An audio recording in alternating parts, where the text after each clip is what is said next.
네, 감사합니다.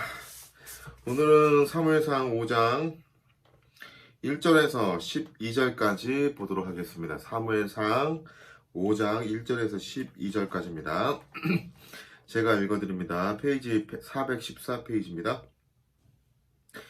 블레셋 사람들이 하나님의 궤를 빼앗아 가지고 에베네셀에서부터 아스도스에 이르니라.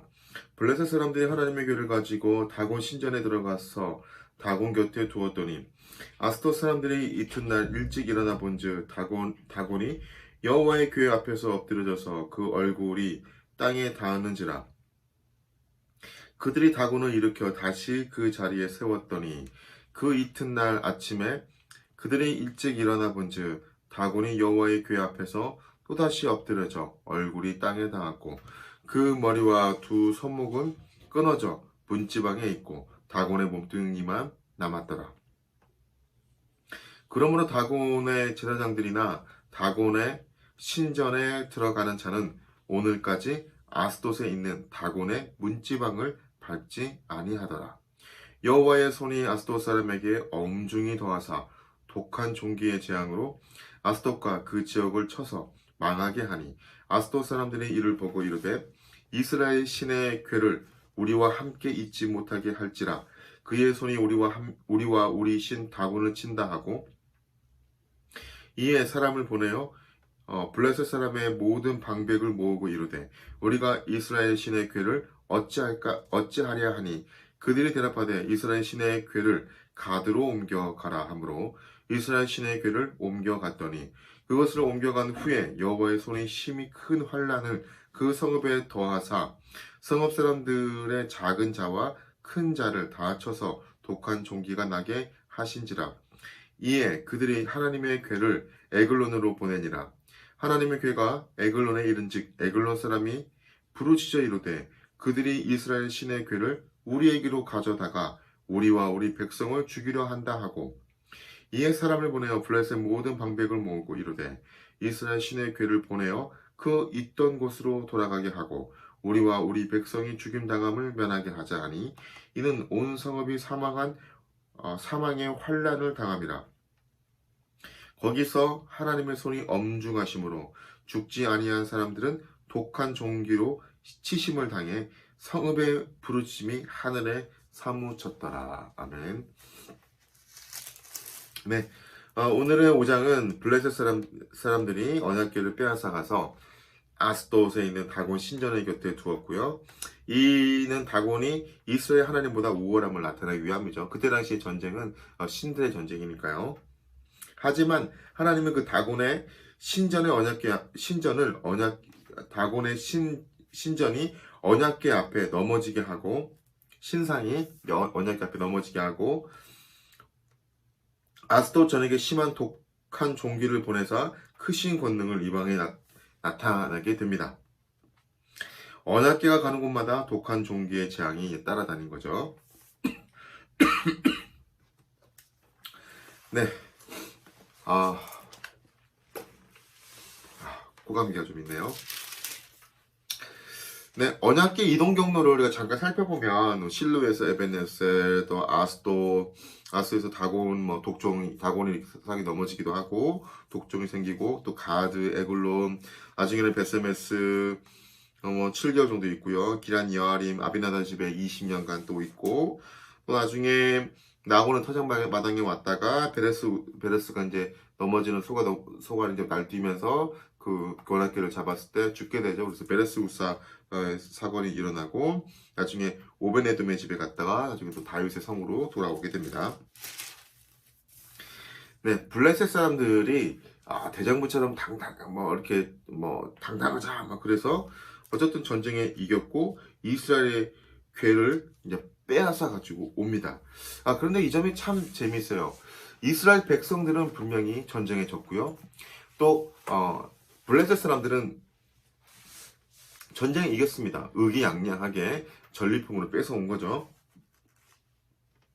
그런데 그때부터 이들에게는 아주 이상한 일들이 벌어지게 됩니다. 정말 재미있는 건요. 이스라엘 사람들은 졌어요. 졌는데 언약궤는 지지 않았어요. 하나님은 지지 않은 거죠.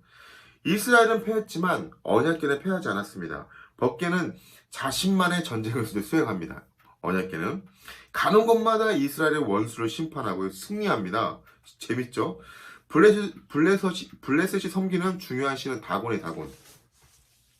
이 신의 이름은 곡식을 뜻하는 세머 다간에서 유래했을 것이다라고 많은 학자들이 보고 있습니다. 다곤 신은 곡식의 신이며 풍요와 다산의 신이기도 합니다. 블레셋의 주요 도시들은 아스돗, 아스글론, 가사, 에글론, 가드인데 이 5개의 이 연합체가 이제 블레셋 이제 그 폴리스죠. 도시 국가들이죠. 그 중에 북쪽 3 도시가 법계로 인해 겪게 되는 재앙이 오늘 이제 5장에 이제 기록이 되어 있는 거죠. 참 재밌습니다. 이스라엘 백성들은 분명히 졌어요. 그리고 하나님은 원망하고 언약궤만 있으면 이길 거라고 했습니다. 그러나 그와 반대로 언약궤가 없을 때는 4,000명밖에 사망자가 없었는데 언약궤가 왔는데 도리어 전쟁에 져서 사망한 사람만 3만 명이 되었던 거죠. 자, 그리고 이제 언약궤를 빼앗겼습니다. 이스라엘은 비참하게 패했어요. 이 상황을 한번 생각해 보십시오. 블레셋, 팔레스틴 사람들은 의기양양하면서 다곤 신전에 이 언약궤를 갖다 놉니다. 그건 무슨 말일까요? 네, 맞습니다. 이때 당시에 이때 전쟁은 신들의 전쟁이었어요. 우리 신이 세냐, 너희 신이 세냐, 그러면서 이제 그렇게 겨루었던 전쟁이었는데, 이제 이스라엘 백성이 졌으니까 그 언약궤, 신들이 애굽의 재앙도 내렸던 그 광야의 신의 그 상징이었던 언약궤가 왔는데도 졌으니까 우리 다곤 신이 뛰어나. 그래서 다곤 신전 앞에 놓은 거죠. 그런데 다음날 가니까 어떻게 됐습니까? 다곤 신상이 법궤 앞에 그러니까 땅에 얼굴을 대고 엎드려져 있는 것을 보게 됩니다. 흡사 이제 여호와를 경배하거나 어찌 보면 좀 약간 굴욕적인 장면으로 보이는 그런 동작으로 보이기도 하죠. 다음 날에 가면 더 심각합니다. 손목과 머리가 잘린 채 널브러져 있는 거예요. 전쟁에서 패한 신 같고 여호와께 희생 어찌 보면 이 다곤은 전쟁에서 패한 신 같고 여호와께 희생 제물로 짐승을 각듯이 그렇게 희생 제물로 바친 것처럼 이제 나타납니다. 그러니까 다시 말하면 하나님 앞에 이런 다곤 신은 이제 돌덩이와 나무덩이와 같다라는 거죠. 그들은 법궤를 빼앗았다고 생각을 했지만 하나님은 적진 한가운데 들어가셔서 당신께서 친히 블레셋과 전쟁을 하고 계셨던 겁니다. 참 이 점이 아주 재밌습니다. 여러분, 하나님의 말씀을 폐한 게 아니에요. 하나님의 말씀을 들고 있었던 그 사람들이 그러니까 언약궤를 가지고 있었던 그 하나님의 언약궤를 이용하려고 했어요. 우상으로 이용하려고 했었던 이스라엘 사람들이 패한 것이죠. 여러분, 예전에 그 링컨 아시죠? 그 노예 해방을 했던 링컨 대통령, 예전에도 한번 말씀드린 적이 있는데, 그러니까 링컨 대통령하고 북부군하고 남부 로버트 리 장군이라고 아주 엄청난 장군이 있었습니다. 어쨌든 계속해서 이제 엎치락뒤치락 하는데 이제 링컨이 기도의 사람이잖아요. 기도하는데 어떤 그 장군쯤 되는 분이 이제 와서 이렇게 물어본 거예요. 대통령님, 북부군도 하나님을 믿고 남부군도 하나님을 믿는데 우리 하나님 도와달라고 하면 어떻게 하나님이 어디를 도와주시고 둘이 전쟁을 하면 누가 이길까요? 물어본 거예요. 말이 좀 그럴싸하잖아요. 남부군도 하나님 잘 믿는 것 같아요. 그리고 북부군도 하나님 믿는 것 같고. 그럼 누가 이길까요? 근데 링컨이 좀 뭔가 명언적인 얘기를 하죠. 네, 뭐라고 하죠? 다 아시죠? 네, 하나님 편이 이깁니다. 하나님 편이. 네, 하나님 편이 이깁니다. 이게 정답인 것 같아요. 하나님 편이 이깁니다. 언약궤를 가지고 간 자체가 중요한 게 아니고 내가 지금 서 있는 곳이 하나님의 편인지 하나님의 대적자에 이렇게 서 있는지 그게 중요하다는 거죠. 하나님 편에 서 있는 사람은 이길 거고 하나님 편에 서 있지 않은 사람은 질 거라는 거잖아요. 이후처럼 이스라엘 백성들은 졌어요. 그런데 하나님의 말씀은 계속해서 하나님의 이 언약궤는 계속해서 승리하잖아요. 그래서 가는 곳마다 다곤 신상이 무너지고 가는 곳마다 도시마다 이 괴dom을 받아서 그 신상이 오면 사람들이 벌벌 떨고 무서워하잖아요.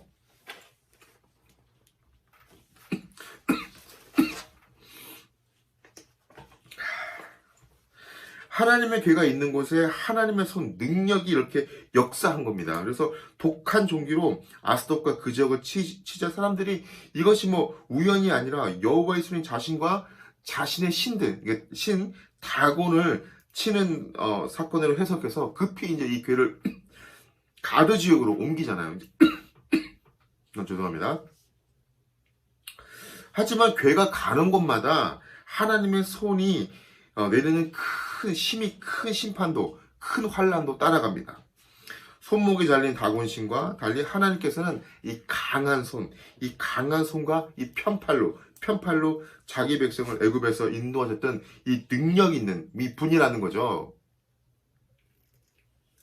이 가드 사람들은 교회를 다시 이제 에골론으로 보냅니다.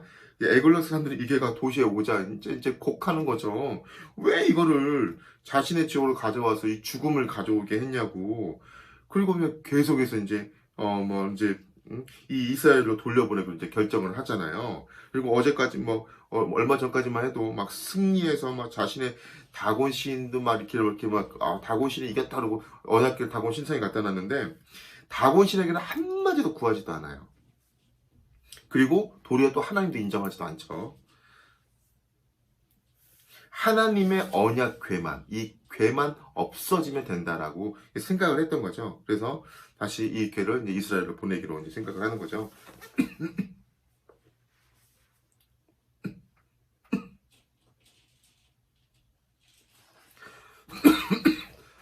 여러분 감기 조심하십시오. 자, 사랑하는 여러분, 우리가 여기서 그냥 한 가지 저는 개인적으로 생각하는 것은 결국은 하나님의 승리하신다는 거 아닙니까? 하나님이 승리하신다. 이제 우리가 아까도 다른 말씀도 우리가 살피긴 했지만 하나님의 승리하신다. 하나님의 승리하신다. 우리가 가끔씩 그런 생각을 할 때가 있잖아요. 세상에 나가보면 예수님 믿는 사람들이 이렇게 잘 안 되는 사람들이 있을까요? 막 그런 얘기도 하고 또 뭔가 이렇게 좀 우리가 생각하는 어떤 그런 삶이 아닌 경우들도 막 이렇게 종종 있잖아요. 물론 예수님 믿는다고 우리가 뭐 부자 되거나 능력 있고 뭐 이런 건 아닙니다. 그러나 우리가 이 하나님 안에서 성실하게 살다 보면 하나님 주시는 은혜가 있습니다. 수치를 당하지 않게 해주시고요. 또 우리로 능력 있게 하나님의 우리가 빈부나 어떤 그런 뭐 물질이나 이걸 떠나서 하나님이 세워주시는 그런 은혜가 있거든요. 자, 그러면 우리가 하나님을 믿고 있는데 뭔가 우리가 어떤 싸움에서 막 지고 그래요. 그러면 하나님이 지는 거냐? 아니라는 거죠. 아까 링컨의 이야기처럼 우리가 하나님 편에 서 있는지 아니면 하나님의 대적자의 편에 서 있는지 우리가 살펴봐야 된다는 거죠. 그래서 하나님 편에 서 있도록 우리가 해야 된다는 거죠. 하나님 편에. 왜? 하나님은 계속 승리하시니까. 우리 말씀 보십시오. 계속 이스라엘 백성은 졌지만 하나님은 홀로 승리하시잖아요. 홀로 영광 받으시고 홀로 승리하시잖아요. 그 하나님과의 그 결을 같이 하고 하나님과 가는 방향을 우리가 같이 따라가야 되는 거죠. 하나님 편에 서 있는 그런 우리가 되어야 된다는 거죠. 사랑하는 여러분, 오늘도 좀 뭔가 이렇게 설교투로 말씀을 전했는데요. 여러분은 어느 부분에 서 계십니까? 혹시라도 하나님과 대적자의 편에 혹시 서 계신다면 다시 하나님 편으로 돌아오는 그런 은혜가 있길 바랍니다. 우리 교회는 뭐 그런 분들은 없겠죠. 자, 하나님 편에 서서 하나님이 주시는 승리를 누리며 나아가는 우리가 되길 바랍니다. 사실 우리가 아니어도 하나님은 승리하십니다. 그러나 하나님은 우리하고 동역하길 바라시죠. 하나님과 동역하며 정말 승리하는 그런 우리가 되어서 하루하루 승리의 소식을 우리가 하나님께 영광으로 하나님께 영광을 돌리고 많은 사람들에게 또 승리의 소식을 나누며 서로 감격하는 그런 하나님의 증인된 우리가 될 수 있기를 바랍니다. 기도하겠습니다. 하나님 편에 서서 살아가는 저희 되게 해주십시오 라고 기도하겠습니다. 하나님 감사합니다. 날마다 하나님 편에 서 있는 우리가 되게 해 주옵소서.